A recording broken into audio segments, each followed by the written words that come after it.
نبی پاک صلی اللہ علیہ وسلم کے مدینے آنے سے پہلے ایک شخص تھا، عبداللہ بن ابی سلول اس کا نام تھا۔ تو مدینے والے لوگ اس کو اپنا پیشوا مانتے تھے، اوس بھی خزرج بھی، اس کی تاج پوشی بھی کی، بڑی اس کی منتا تھی۔ جب حضور آ گئے تو اس کا کاروبار بند ہو گیا۔ اب لوگ یہ نہیں سمجھتے کہ میں غلط ہوں، لوگ کسی کے مفادات کو ٹھیس پہنچتی ہے تو مخالفت کرنے لگ جاتا ہے۔ اب اس کے حالات جب خراب ہوئے تو اس نے پتہ کیا کیا، جھوٹ موٹ کا کلمہ پڑھ لیا۔ سمجھ آ رہی ہے باتوں؟ جھوٹ موٹ کا، اور منافقوں کا ایک ٹولہ اس نے تیار کر لیا، جس کا قرآن مجید نے سورہ منافقون میں ذکر کیا۔ ایک جنگ کا موقع تھا، نبی پاک صلی اللہ علیہ وسلم تشریف لے گئے تو عبداللہ بن ابی سلول بھی چلا گیا۔ حضرت عمر فاروق رضی اللہ تعالیٰ عنہ کے ایک غلام تھے، وہ پانی لینے کنویں پہ گئے۔ ادھر سے انصار میں سے، چونکہ حضرت عمر کے غلام مہاجر تھے، انصار میں سے ایک شخص پانی لینے پہلے سے آیا ہوا تھا۔ پانی بھرنے میں کوئی اختلاف ہو گیا، جھگڑا ہو گیا، مار کٹائی تک نوبت آ گئی۔ حضرت عمر کے غلام نے کچھ چیز مار دی، اس شخص کو زخمی ہو گیا۔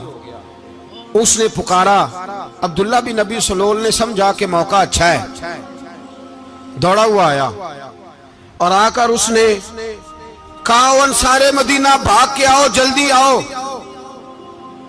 اور بڑے غلط جملے استعمال کیے۔ کہنے لگا، اگر ان لوگوں کو تم اپنا بچا کچا کھانے کو نہ دیتے مہاجروں کو، تو آج یہ تمہارے سر پہ نہ بیٹھتے۔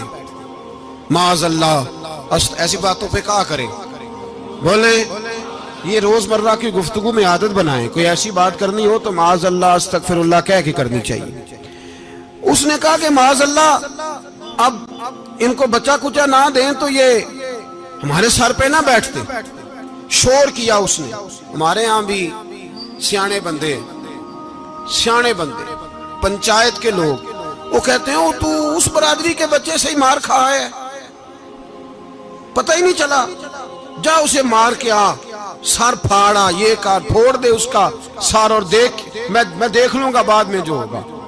یہ عقل مند لوگوں کے مشورے نہیں، یہ جاہل لوگوں کے مشورے۔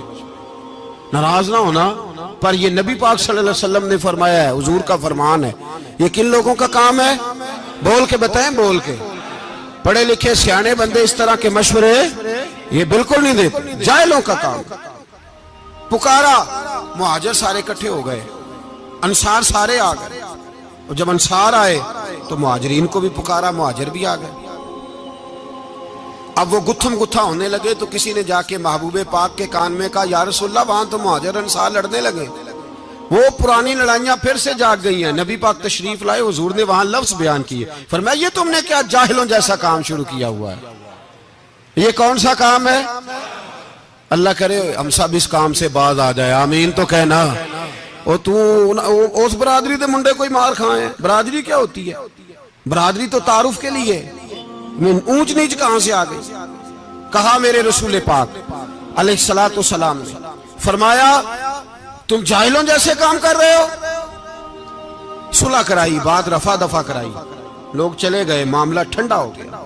لیکن عبداللہ بن سلول نے کہا کہ میں یہ موقع خالی نہیں جانے دوں گا۔ پھر گیا وہ، اور جا کے انصار مدینہ سے کہنے لگا، ایک دفعہ جا لینے دو مدینے، تم نے میری بات نہیں نہ سنی تو جو وہاں بڑے سردار بیٹھے ہیں ان سے بات کروں گا، اور معاذ اللہ ثم معاذ اللہ ہم ان بے عزت لوگوں کو مدینے سے نکال دیں گے، وہاں صرف عزت والے رہیں گے۔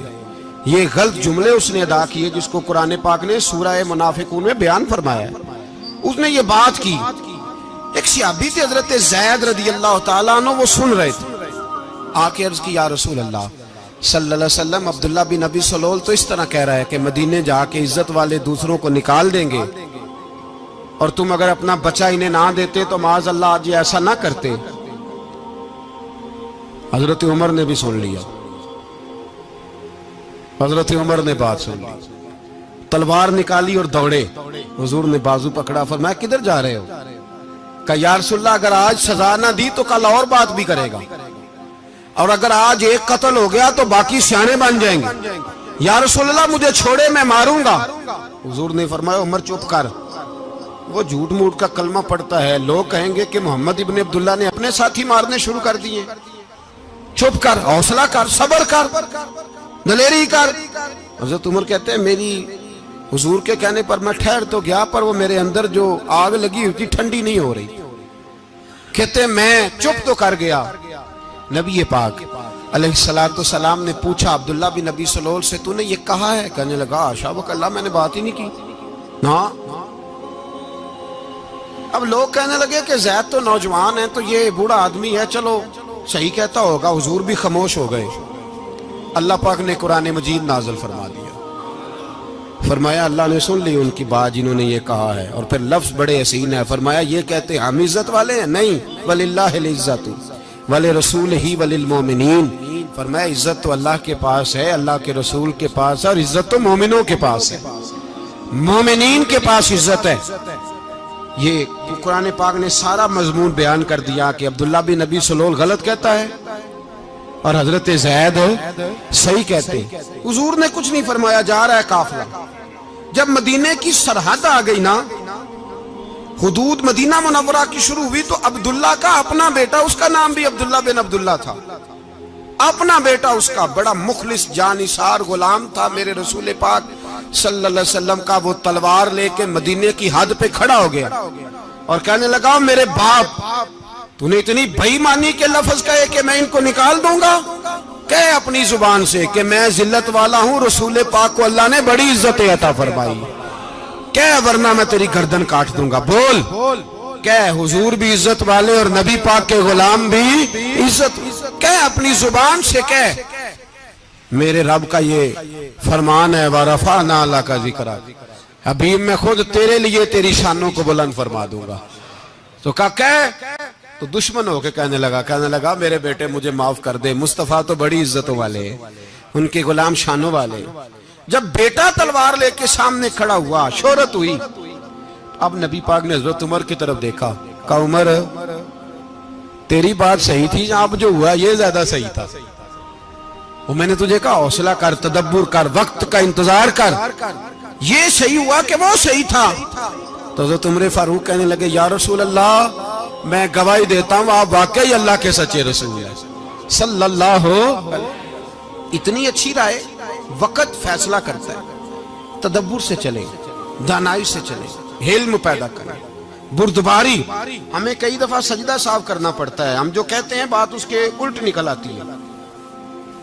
ہم کسی شخص کے بارے میں کچھ تبصرہ کر بیٹھتے ہیں، کچھ عرصے کے بعد ہمیں پتہ چلتا ہے کہ وہ تو ایسا تھا ہی نہیں، ہم نے غلط بات کر۔ ہم بغیر تحقیق کے، بغیر تفتیش کے، حوصلہ نہ ہونے کی وجہ سے، صبر نہ ہونے کی وجہ سے ہم بہت سارے کام کر گزرتے ہیں، پھر ہمیں نقصان ہوتا ہے۔ اپنی زندگی میں حلم نہ چھوڑیں، حوصلہ نہ، لڑائیاں ہوتی ہیں نا گھروں میں، اس کی وجہ خامد ہوتا ہے، بیوی نہیں ہوتی۔ یہ بات گھر جا کے بتانا کہ آج انہوں نے کہا ہے۔ لڑائی کی وجہ کون ہوتا ہے؟ نہ بولو تسی، پر میں تے آنکھ ہی چھڑیا ہے، وہ تو ریکارڈ ہو گیا ہے۔ لڑائی کی وجہ کون ہے؟ جڑے باتیں لڑتے ہیں وہ کندے ہی نہیں پے۔ وجہ کون بنتا ہے جی؟ کیوں بھلا؟ اس لیے کہ نبی پاک صلی اللہ علیہ وسلم نے فرمایا عورت کی اگل آدھی ہے تو تیری تو پوری ہے نا، جس کا مطلب ہے لڑائی اگر بچ سکتی تھی تو مرد کی وجہ سے بچ سکتی تھی، گھر میں امن ہو سکتا تھا۔ کہتے ہیں جی بڑی بیوقوف ہے میری سنتی نہیں، تو میں نے کہا جو اس سے بحث کر رہا ہے وہ سیانا ہے؟ بولیں، جو بحث کر رہا ہے وہ عقل مند ہے؟ بندہ تو چلو تھا وہ دانشور شیکسپیئر، باتیں بعض اوقات اس کی کچھ ایسی ہیں۔ اس سے کسی نے پوچھا تھا عورتوں سے کون جیت سکتا ہے بحث میں، تو اس نے کہا تھا وہ جو ان سے بحث نہ کرے، جو ان سے بحث۔ تو بھائی تو وجہ اس لیے کہ حوصلہ تو نہیں کرنا تھا۔ نبی پاک علیہ السلام نے فرمایا بی بی ٹیڑھی لکڑی ہے، سیدھی کرنے کی کوشش کرو گے تو ٹوٹ جائے گی، سیدھی۔ تو پھر کتنا بیوقوف ہے جو پتھر سے سر رگڑ رہا ہے، کتنا نادان ہے جو یہ حرکت کر رہا ہے، دریا میں چھلانگ لگا کے کہتا ہے ڈوبوں گا نہیں۔ تو بھائی حوصلہ پیدا کرے، علم پیدا کرے۔ بہت ساری ایسی باتیں کرے کہ جس میں اشتعال آئے گا، فٹافٹ 3 لفظ طلاق کے دے دیے، اب بھاگا گیا مفتی صاحب کے پاس، اوہو 4 بچوں کا کیا بنے گا؟ اور یہ بات پکی ہے کہ بچوں کو صرف ان کی ماں ہی پال سکتی ہے، ان کی ماں۔ اور بات مجھے نہیں بھولتی، ایک شخص نے بیوی کو طلاق دے کے دوسری شادی کی. اس کا بیٹا تھا 10 سال کا. تو اس نے اپنے بیٹے سے کہا کہ بیٹے بتا پرانی اماں صحیح تھی یا یہ صحیح ہے؟ اس نے کہا نہیں ابا وہ تو جھوٹ بڑے بولتی تھی، یہ صحیح ہے. وہ جھوٹی تھی، وہ جھوٹ بڑے بولتی تھی میری سگی اماں، یہ سچ بولتی ہے. اس نے کہا وہ کیسے؟ کہنے لگا اس لیے کہ میں کوئی شرارت کرتا تھا تو میری سگی اماں مجھے تھپڑ مارتی تھی اور کہتی تھی تجھے روٹی نہیں دینی، جا دوڑ جا گھر سے. تو میں دوڑ جاتا تھا تو جھوٹ بولتی تھی نہیں دینی، پھر آدھے گھنٹے کے بعد مجھے ڈھونڈنے لگ جاتی تھی، ڈھونڈ کے لاتی تھی، پھر میری منت کرتی تھی، پھر مجھے کہتی تھی نہ مجھے ستایا کر، پھر میرا ماتھا چومتی تھی، پھر میری مرضی کا کھانا بنا کے دیتی تھی، پھر میرے منہ میں لقمے ڈالتی تھی. جھوٹی تھی، پہلے کہتی ہے نہیں دینی پھر پیچھے بھاگتی ہے. یہ سچی ہے، میں شرارت کرتا ہوں تو تھپڑ مار کے نکالتی ہے، پھر میں منتیں کرتا ہوں پر روٹی نہیں دیتی، پیر پکڑتا ہوں نہیں دیتی. سچ بولتی ہے، اپنی بات پہ ڈٹ جاتی. او بھائی بچے اس کی ماں ہی پال سکتی ہے، تو نے 3 جملے کہتے سوچا ہی نہیں، تیرا کا گیا تو یہ تو نئی بیوی ملے گی، اور اس کا بھی کیا گیا، اس کو بھی شاید شوہر مل جائے. ان پھولوں کی پرورش صرف ان کا مالی کر سکتا ہے، دوسرا کر سکتا تو نے حوصلہ ہی نہیں کیا. ٹھیک ہے غلطی بیوی کی تھی پر تو مرد تھا نا، تیرے پاس تو دلیری تھی.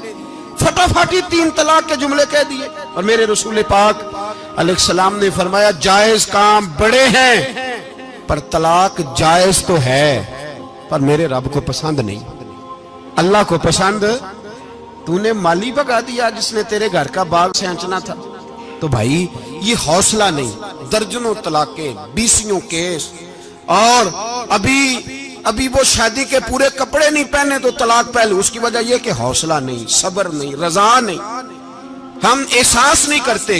اگر تو یہ سمجھ جائے کہ بس اللہ نے جو میرے لیے بہتر سمجھا مجھے دے دیا، صحیح ہے میری آزمائش ہے، کیا ہے کچھ ہے جو اس نے بہتر سمجھا مجھے اس نے، پھر تو سکھی ہو جائے، تیرے لیے جینا آسان ہو جائے، پھر تو بہت ساری پریشانیوں سے آزمائشوں سے دور ہو جائے.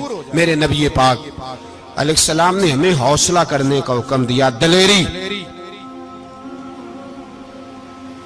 2-3 سال شاید پچھلے سال یا اس سے پچھلے سال حج کے موقع پہ نا ہمارے پاکستان میں تو بڑے بڑے انوکھے واقعات ہوتے ہیں نا، سننے سے کیا میں کہتا ہوں وہ عبرت کے لیے ہوتے ہیں. جعلی ویزے لگوا دیے حج کے کسی ایجنٹ نے، اللہ کے مہمانوں کو بھی لوگ لوٹ لیتے ہیں، معاذ جعلی ویزے لگوا دیے. اور مزے کی بات یہ ہے کہ پاکستانی ایئرپورٹ سے گزر بھی گئے وہ ویزے والے، اور احرام باندھے لوگ جدے پہنچ گئے. 4 آدمی تھے، انہوں نے ویزا دیکھا تو کہا نقلی آپ کو واپس جانا پڑے گا. اگلی فلائٹ سے وہ لوگ واپس آئے. آپ مجھے بتائیے ان کی جب وہ چھوٹے چھوٹے کلپ آئے، میڈیا نے ان کی باتیں سنی تو ان کے آنسو نہیں تھمتے تھے. ایک آدمی احرام باندھ کے گیا ہے، معمولی سمجھتے ہیں آپ؟ میرے جیسا غریب آدمی کبھی اس نے ارادہ کیا اور مدینے جانے کا لیٹ ہو جائے تو کلیجہ پھٹنے کو آتا ہے. کچھ مجبوریاں پیروں میں آ جائے، نہ جا سکے تو پتہ نہیں کتنی توبہ کرنے کو دل کرتا ہے کہ کہیں غلطی تو نہیں ہو گئی، کوئی ایسی بات تو نہیں نکل گئی. یقین کریں طبیعت پریشان ہو جاتی، یار کوئی ایسا کام تو نہیں ہو گیا جس کی وجہ سے یہ بات ہوئی.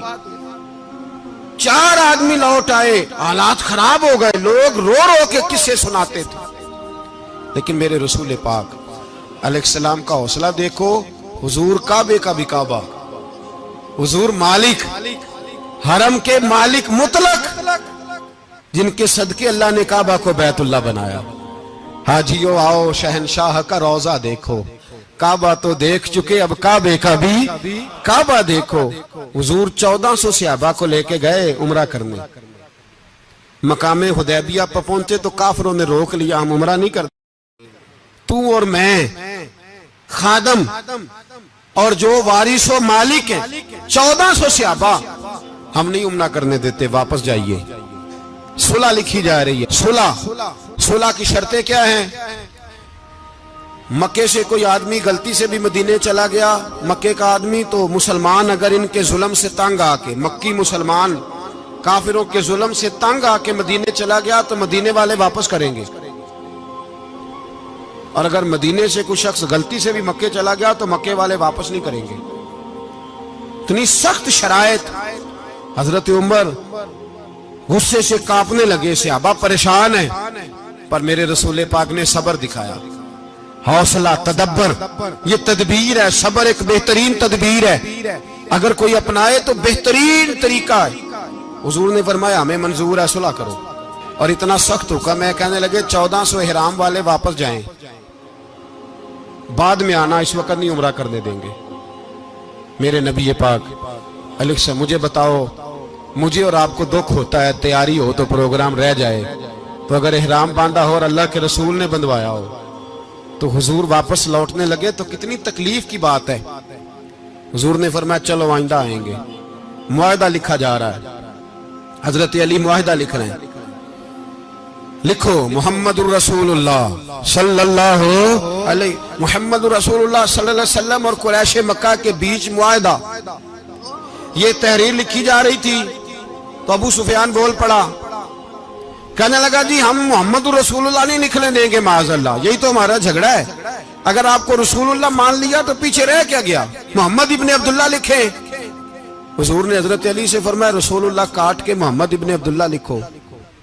حضرت علی لکھ رہے تھے, محمد رسول اللہ لکھا تھا, فرمایا رسول اللہ کاٹ کے محمد ابن عبداللہ لکھو.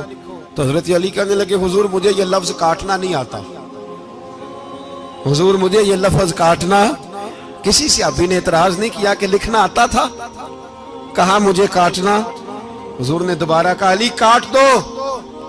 کہا یا رسول اللہ مجھے یہ لفظ کاٹنا نہیں آتا.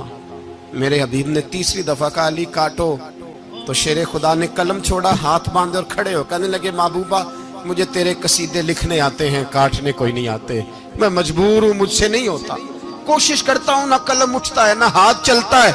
میرے حبیب پاک نے قلم پکڑا اور لفظ رسول اللہ خود کاٹ کے محمد ابن عبداللہ کرایا. بھائی وقت گزر گیا, صلح ہو گئی. یہ تدبر, یہ حوصلہ, یہ تدبیر میرے نبی نے فرمائی. اب تو 1400 کو مکے نے نہ داخل ہونے دیا, لیکن 1 سال ہی گزرا, تھوڑا ہی وقت گزرا, میرے رسول پاک 10,000 کو لے کے مکے میں داخل ہو گئے. 10,000. اس نے فائدہ دیا. حکمت کیا تھی, تدبر کیا تھا. قریش روز لڑائی کرنے آ جاتے تھے, تبلیغ ہی نہیں کرنے دیتے تھے. ان سے صلح ہو گئی تو نبی پاک نے کیسر کو خط لکھا, کیسر روم کو, ہرکل کو. دور دراز تبلیغ پھیل گئی, مسلمان 100,000 سے زیادہ ہو گئے. ان کی طرف سے اب وہ لڑائی بند ہو گئی. میرے حبیب پاک علیہ السلام کے حوصلے نے کمال دکھایا, اس تدبیر نے فائدہ دیا امت مسلمہ کو. 10,000 کا لشکر لے کے حضور کعبے میں داخل ہوئے.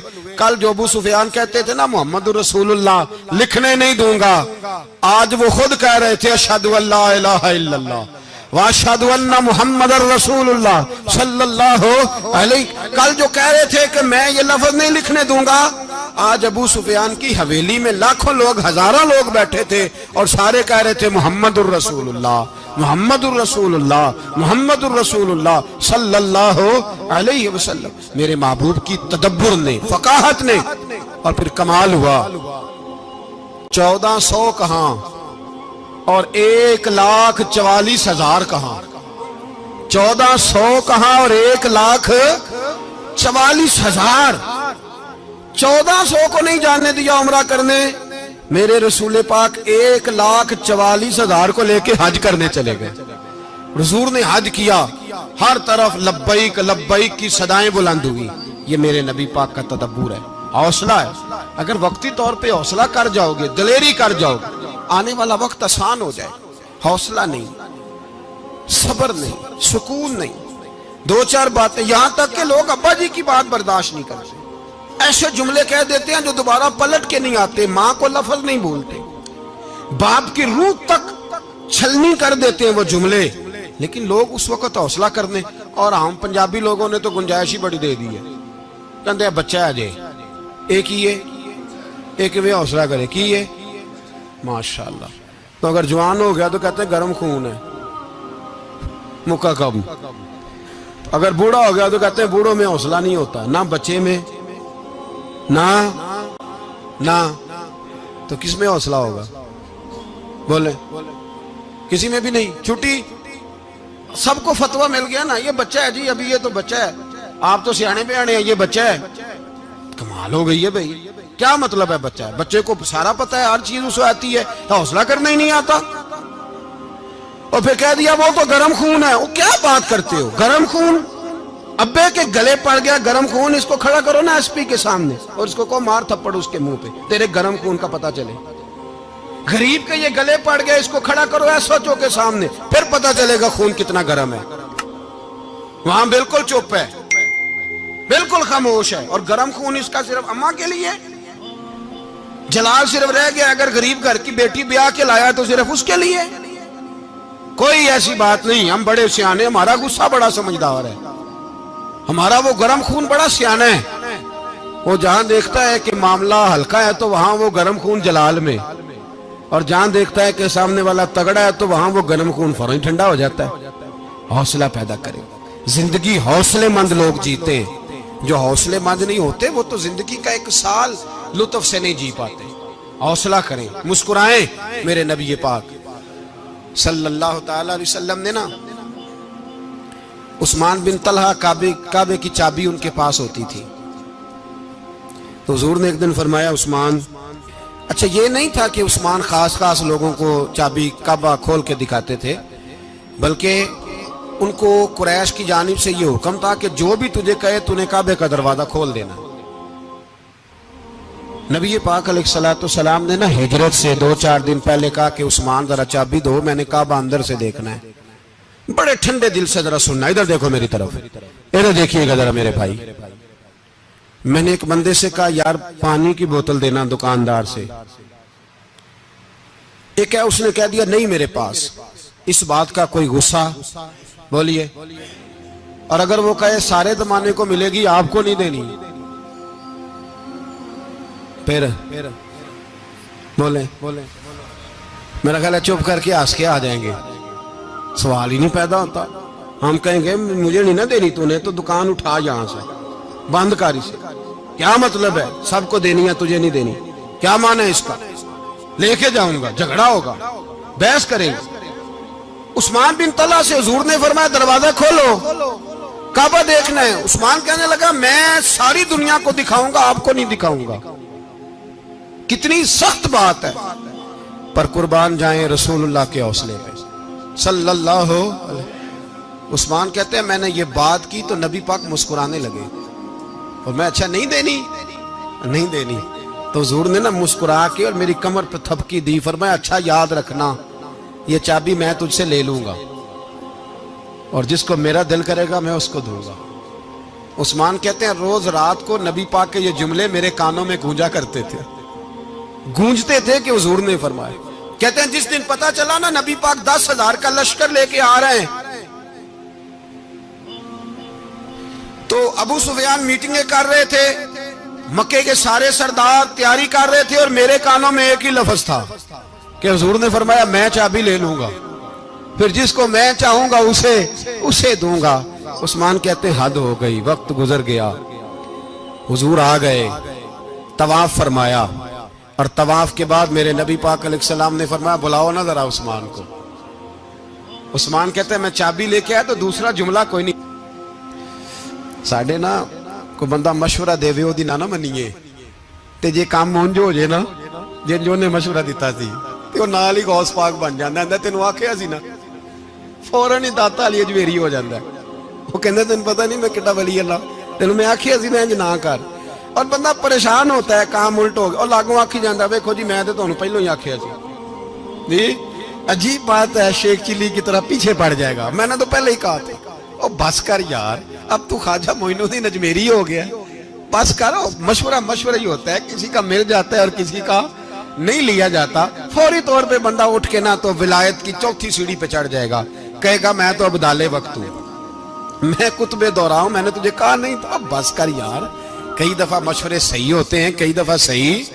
بولیے نبی پاک صلی اللہ علیہ وسلم کی احد کے دن خواہش یہ تھی کہ اندر رہ کے لڑنا ہے.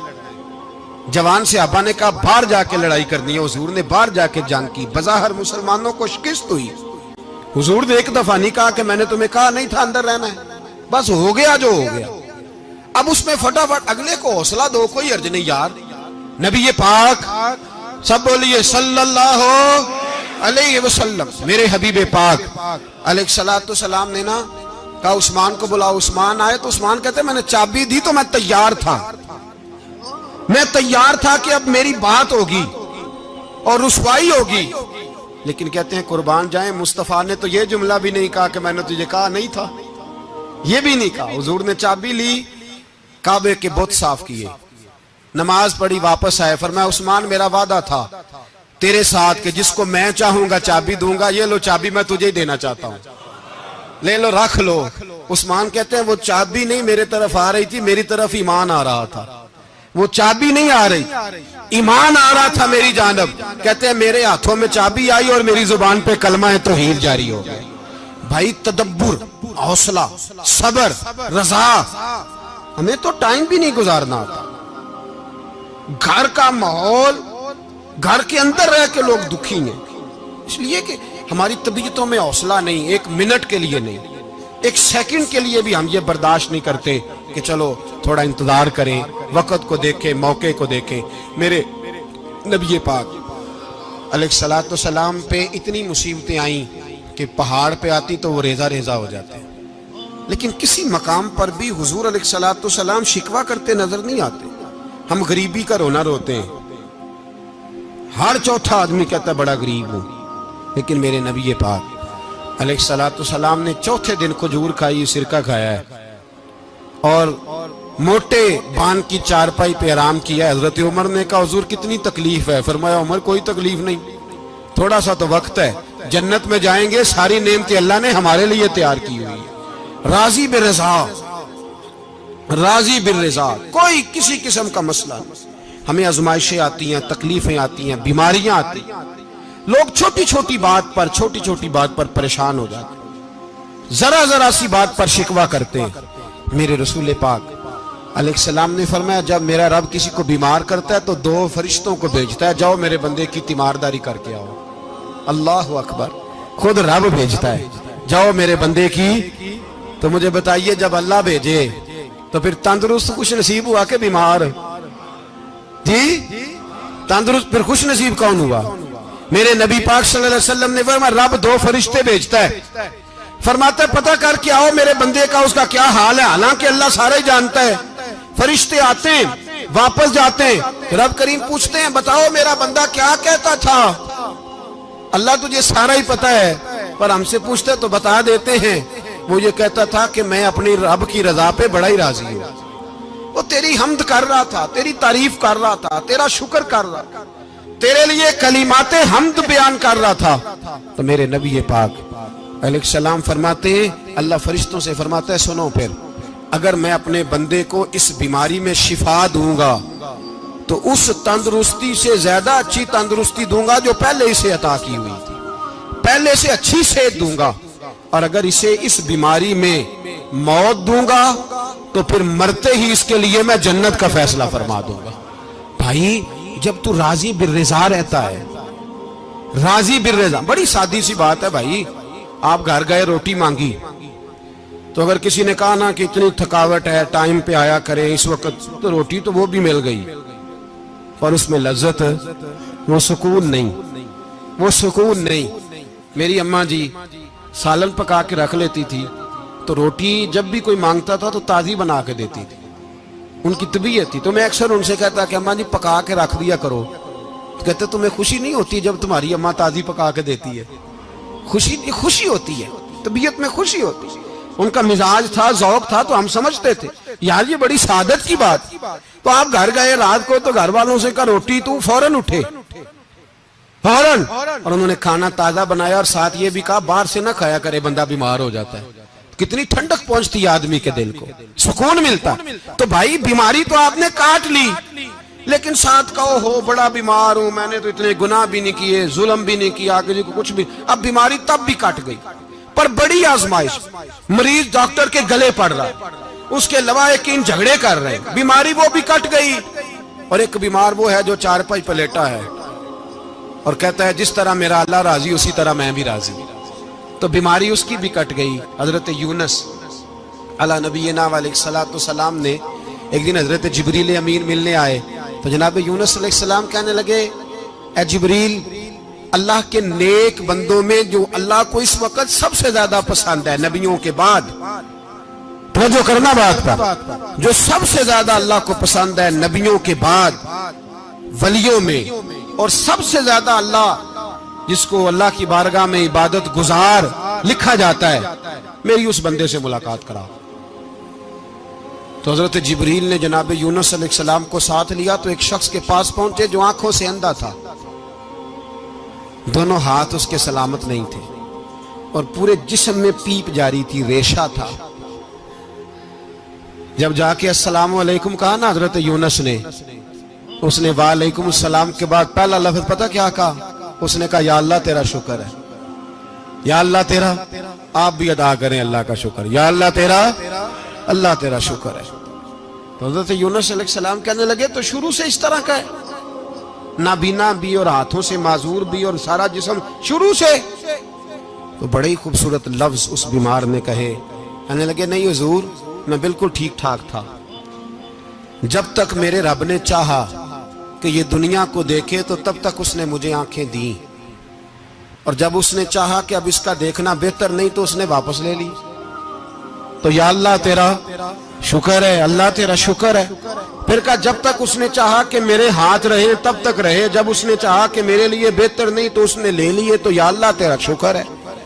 جب تک اس نے چاہا کہ میرا جسم صحیح و سلامت رہے تو رہا، اور جب اس نے چاہا کہ میرے لیے بہتر نہیں تو مجھے بیمار کر دیا، تو یا اللہ تیرا شکر ہے۔ تو حضرت یونس علیہ السلام کہنے لگے جبریل واقعہ یہ اللہ کا سب سے زیادہ شکر گزار بندہ ہے، سب سے زیادہ عبادت گزار بندہ ہے، سب سے زیادہ۔ میرے نبی پاک علیہ السلام نے فرمایا میرا مومن ہر حال میں ہی نفع میں ہے، نعمت ملے تو شکر کر کے نفع، مصیبت آئے تو صبر کر کے نفع، اپنی زندگی میں تحمل، بردباری، علم پیدا کرے، حوصلہ پیدا کرے۔ ہر آنے جانے والے شخص کے مزاج کے مطابق اسے نہ ملے، اپنا مزاج صحیح رکھے، اپنی طبیعت کے مطابق اپنے ماحول کو برقرار رکھیں۔ علم کے ساتھ گزارا کرو گے تو رشتہ داروں سے بھی بنی رہے گی، دوستوں سے بھی بنی رہے گی، ہر ایک سے تعلق رہے گا۔ اور اگر آپ کے اندر یہ حوصلہ نہیں تو پھر سارے معاملات پریشانی کا شکار ہو جائیں گے۔ یہ تو آج کا مضمون تھا۔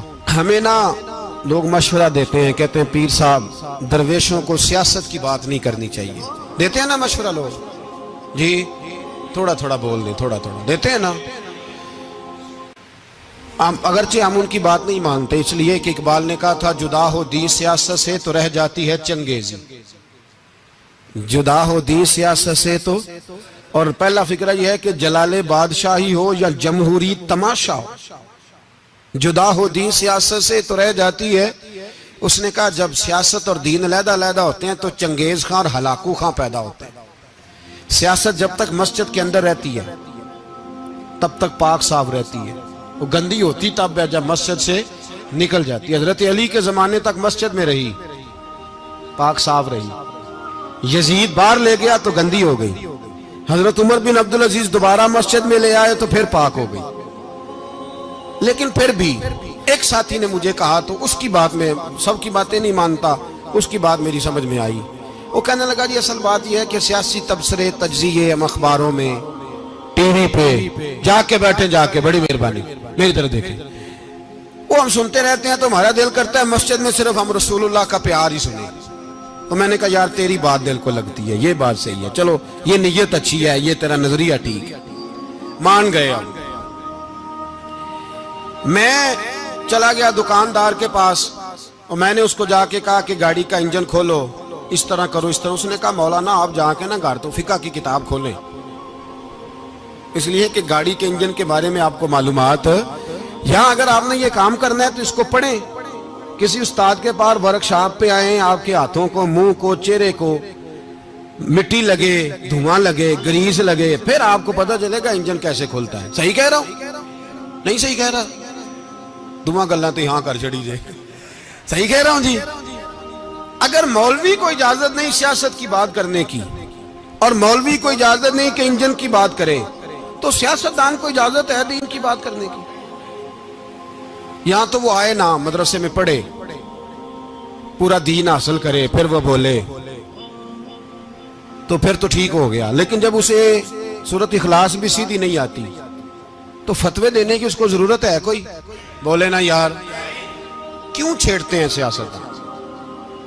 ہم نہ پچھلے جمعے جلوس نکالنا چاہ رہے تھے ختم نبوت کی ترمیم کے حوالے سے، حکومت وقت نے کہا کہ ہم واپس لیتے ہیں، تو میرے بہت سارے دوستوں نے کہا جی نکالنا چاہیے، انہوں نے کیا کیوں؟ میں نے کہا یار لوگوں کو بھی پریشان نہیں کرنا چاہتے، ہماری اپنی سڑکیں ہیں، کسی کو بس ٹھیک ہے، انہوں نے واپس لے لی تو بات ختم ہو گئی، ہم مان گئے، تسلیم کر لیا۔ اتنا ہمارا مطالبہ ہے کہ اس آدمی کو ضرور سزا دو جس نے یہ ترمیم کی ہے، لیکن ہم نہیں کرتے، کوئی نہیں نکلے، نہیں نہ نکلے بولے ہیں۔ تو وزیر قانون صاحب کو کیا مصیبت بنی ہوئی ہے نیا فتویٰ دینے کی؟ کہ ہے کوئی شوق انہیں دینا چاہیے فتویٰ؟ کہتے نہیں مرضیوں میں ہمارے درمیان تھوڑا ہی فرق ہے۔ مجھے یوں لگتا ہے کہ یہ جان بوجھ کر کوئی نہ کوئی ایسی شرارت کرتے ہیں جس سے لوگ اشتعال میں رہیں، جان بوجھ۔ حلم، حوصلہ، صبر ذات کے بارے میں تو ہے، لیکن اگر کوئی رسول پاک کی بے ادبی کرے تو پھر حوصلے کی بات ہے ہی نہیں، پھر تو جہاد کی بات ہے۔ اور میں دیانتداری سے مسجد میں باوضو بیٹھ کر جمعے کے دن مشورہ دیتا ہوں حکومت کو اور وزیر قانون کو مشورہ دیتا ہوں کہ نہ فرعون کی حکومت ساری زندگی رہی، نہ نمرود رہا، نہ جاج بن یوسف رہا، نہ یزید رہا، اور یار درباری بن کے حکمرانوں کی چاپلوسی کرتے کرتے تم یہاں تک آ گئے ہو کہ اب نبی پاک کی عزت کو ہاتھ ڈالنا شروع کر دیا ہے۔ اور آپ یقین کریں سیاسی جماعتوں کا اتنا برا حال ہے کہ ان کے لیڈر کے بارے میں کوئی بات کرے تو پاگل ہو جاتے ہیں یہ احتجاج کر کر کے، اور اس نے ڈائریکٹ کہہ دیا کہ ختم نبوت کا مسئلہ ہی کوئی نہیں، جو دین کی بنیاد ہے، کسی کو پرواہ نہیں۔ مجھے تو ان لوگوں کی فکر ہو رہی ہے جن لوگوں نے انہیں ووٹ دیے ہیں، وہ اللہ کو کیا جواب دیں گے؟ اور یہ اللہ ماشاءاللہ ساری سیاسی جماعتیں اس طرح کی۔ اور میرا وزیر قانون صاحب کو بھی مشورہ ہے کہ زندگی بڑی تھوڑی ہے، بڑی تھوڑی، اللہ سب کو معاف کرتا ہے، اپنے رسول کے غداروں کو معاف نہیں کرتا۔ اور یہاں تمہاری گاڑیوں پہ جھنڈے لگے ہوئے ہیں، وہاں بھی تمہارے جھنڈے لگیں گے، پر اس لیے لگیں گے کہ یہ غدار ہیں ناموس رسالت کے، یہ جھنڈے لگیں گے۔ شرم کرو اور ڈر جاؤ، بس کر دو، تمہارے منہ میں اب دانت پورے نہیں رہے۔ کوئی شوگر کا مریض ہے تو کوئی بلڈ پریشر کا، تو کوئی ہارٹ کا، تو کوئی کینسر کا۔ شرم کرو اور اپنی قبر کی بھی تھوڑی سی فکر کرو۔ بتاؤ پاکستان کے کتنے صدر گزرے، وزیر اعظم گزرے، تو ان کی قبریں کہاں ہیں؟ کوئی جاتا ہے ان کی قبروں پہ؟ کسی کو خبر ہے؟ کیوں اپنے لیے جہنم کٹھی کرتے؟ سارا کچھ دنیا داری رہ گئی ہے، سارا کچھ صرف یہی رہ گیا۔ حضرت ابو بکر سردار تھے، حضرت عمر سردار تھے قبیلے، حضرت عثمان سردار تھے، انہوں نے سرداریوں کو ٹھوکر مار کے رسول اللہ کے قدموں میں بیٹھنا پسند کی، سرداریاں چھوڑ کے غلام بن گئے۔ تم سرداریاں بچانے کے لیے رسول اللہ کی غداری کرتے ہو، شرم نہیں آتی؟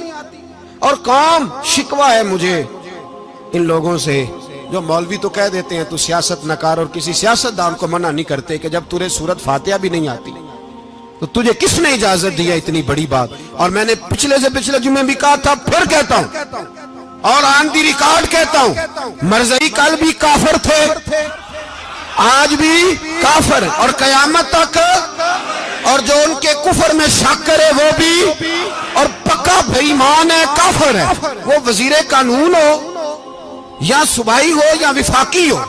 من شک فی کفر ہی فقط کفر، جو مرزائی کے کفر میں شک کرے وہ بھی کافر ہے۔ ہمارے رسول آخری رسول ہے، ہم کسی کو یہ اجازت نہیں دیں گے کہ وہ ختم نبوت میں رکھڑا ڈالنے کی کوشش کرے، ہم کسی کو یہ اجازت ہے۔ اور تم نے قوم کو لوٹا، لوٹتے رہو، اب ایمان پہ ڈاکے تو نہ ڈالو۔ تمہیں دولت لوٹ کے پیٹ نہیں بھرا، اب ایمان لوٹنا شروع کر لیا ہے۔ تمہارا فیکٹریاں لوٹ کر، قومی خزانہ لوٹ کر پیٹ نہیں بھرا، بھائی مانو اب دین بیچ کر اپنی حکومتیں پکی کرو گے۔ اور وہ لوگ بھی تیار ہو جائیں جو ان بے ایمانوں کو منتخب کرتے ہیں، ان سے بھی سوال کرے گا ختم نبوت کا موضوع قیامت کے دن کہ تم بتاؤ، ان کو سپورٹ کرتے تھے جو رسول اللہ صلی اللہ علیہ وسلم کے بعد بھی کسی نبی کو نبی ماننا درست جانتے تھے؟ شرم آنی چاہیے، خیال ہونا چاہیے۔ اور میں نے کہا کہ ہمارا دل نہیں چاہتا آپ یقین کریں. ہمیں شوق ہے جلوس نکالنے کا, تمہارے خلاف باتیں کرنے کا. تم نے روز تھرمامیٹر نکالا ہوتا ہے, چیک کرتے ہو کہ ایمان کتنا ہے کتنا نہیں ہے. یہ پاکستان اگر صوبہ سندھ ہے تو حضرت عبداللہ شاہ غازی کا ہے, اگر بلوچستان ہے تو حضرت بابا عبد الرحمان کا ہے, اور اگر پشاور ہے تو وہ صوفیاء کا ہے, اور اگر یہ دھرتی پنجاب ہے تو یہ داتا علی اجویری کی ہے, یہ بابا فرید الدین کی ہے. اس میں کسی غدار کو قبضہ کرنے کی اجازت بالکل نہیں ملے گی. اور ہم وہ لوگ بھی نہیں جو چپ کر کے اندر سوتے رہیں, قوم جو کرتی ہے کرتی رہے, ہمیں پرواہ نہیں. نا ایسی کوئی بات نہیں. کوئی بندہ نہ سمجھے کہ انہیں ہوش نہیں, انہیں پتہ نہیں, ہمیں سارا کچھ ہی آتا ہے. پھر اگر کل کو کوئی ممتاز قادری پیدا ہو گیا تو شکوہ نہ کرنا, کل کو کوئی پھر سے عامر چیمہ نکل آیا تو شکایت نہ کرنا, یاد رکھنا.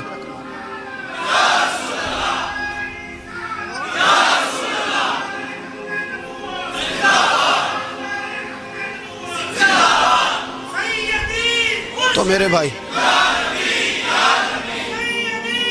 کھل کے بولے یا نبی رسول کے صلی اللہ علیہ وسلم. تو یہ مشورہ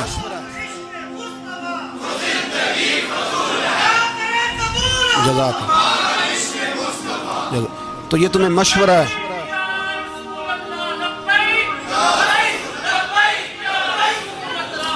میری بات سنی, یاد رکھے, یہ لوگ بعد میں پچھتاتے ہیں, پھر مناظرے کراتے پھرتے ہیں, اس نے صحیح کیا کہ غلط کیا, پھر انہیں ہوش آتی ہے بعد میں, پھر ان کے ہواری نکل نکل کے میدانوں میں دلیلیں دیتے ہیں. اس لیے ہمارا مشورہ ہے انہیں کہ یہ اپنی حد میں رہیں, اور جو کام تمہارے ذمہ, میں نے کہا نا تم نے بڑا لوٹا, یہ قوم روز تمہیں موقع دیتی ہے لوٹنے کا, یہ موقع دیتی ہے, تو تم نے دولت لوٹ کے پیٹ نہیں بھرے, اب ایمان لوٹنے کے چکر میں آ گئے ہو. یاد رکھو مسلمان گناہگار ہیں, غدار نہیں ہیں. تمہیں دولت لوٹنے کا تو شاید موقع مل گیا ہے, پر ایمان لوٹنے کا موقع نہیں ملے گا. تو اس لیے اس کو لگام دو. اور ویسے بھی کتا جو پالتو ہوتا ہے نا, اس کو گھر کے اندر سنگلی سے باندھ کے رکھنا چاہیے. یہ تمہارے بوٹ چاٹتے ہیں, بھونکتے ہیں تمہارے حق میں, وزارتیں لیتے ہیں. ہم نے تو کوئی وزارت نہیں لی تم سے, اور نہ ہمیں شوق ہے. اس لیے کہ ممبری کیا کرنی ہے جس کو ممبر رسول عطا کر دیا جائے, اس نے کیا کرنی ہے یہ ممبریاں جس کو پکا ممبر رسول دے دیا جائے. تو اس لیے اس سے باہر آؤ. میں نے کہا بڑے بڑے نمرود, فرعون, قارون دفن ہے, تمہارا بھی نام تک نہیں ہوگا, بالکل نام نہیں ہوگا. اس لیے ہمارا مشورہ, اور آپ لوگ بھی آئے نا یہ اگلے سال, تو ان کو کھڑا کر کے پوچھ لینا, اسلامی جمہوریہ پاکستان کا تم نے MPM میں نے بننا ہے, پہلا کلمہ ہی صحیح سنا دو.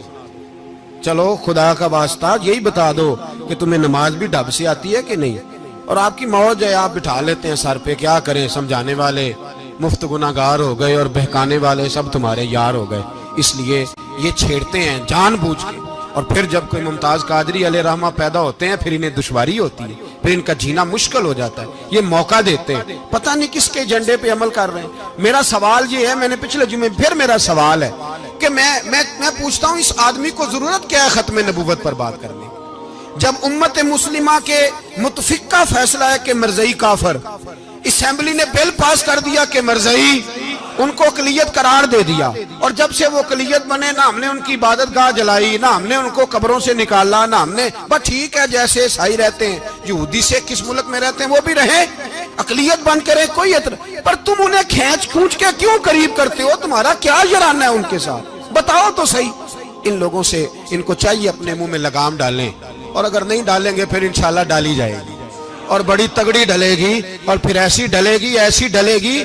سلمان تاثیر جب مرا تھا نا تو 5-5 لاکھ روپیہ مولویوں کو آفر کی, جنازہ پڑھاؤ, 5-5 لاکھ روپیہ چھوٹے چھوٹے مولویوں کو. اور داتا صاحب کی مسجد کے خطیب بھی صوبائی جو تھے, وہ خطیب تھے, ملازم تھے, انہوں نے کہا کہ ایمان نہیں بیچنا, نکالنا نوکری سے تو نکال دو.